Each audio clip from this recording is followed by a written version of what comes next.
Allan Aguirre with your Incorruptible 2-minute warning with our series Roman Holiday, the letter of Rome to Romans by Paul the Apostle. We are in chapter 8. We are going to start with verse 14, but I'm going to go back to 12 and 13 from yesterday to give us context. Here we go. So then, brothers, we don't owe a thing to our old nature. This is the complete Jewish Bible. That would require us to live according to our old nature, right? Because this is titled Heirs with Christ. So then, brothers, we don't owe a thing to our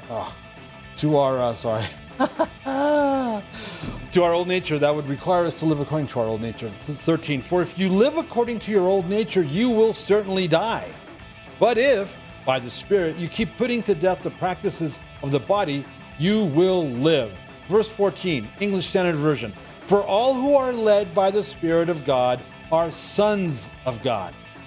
For you did not receive the spirit of slavery to fall back into fear. Okay? Right? Because the spirit isn't slavery. It's not bondage. You're free. So you did not receive the spirit of slavery to fall back into fear, but you have received the spirit of adoption as sons, by whom we cry out, Abba, that is, dear Father. So Abba, Father, the way we've read it as Gentiles, is Father, Father. So here's this really interesting thing that Paul's going to expound on as he continues in this letter. We have been given the spirit of adoption. We have been adopted as sons by God. Adopted into what? Into the household of faith, into the commonwealth of Israel. This is very confusing to Gentiles. This is very confusing to Protestants because the Reformed Catholics, well, they're just traditionally, historically anti-Semite. They're not a big fan of Jewry.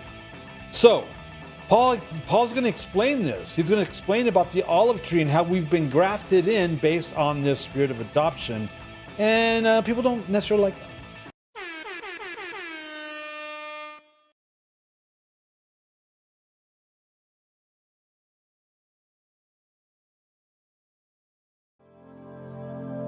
The views and opinions expressed during our broadcasts are solely those of the broadcast producers, hosts, and/or guests, etc., and are not necessarily the views or opinions of the Travelog Network, its sponsors, or affiliates.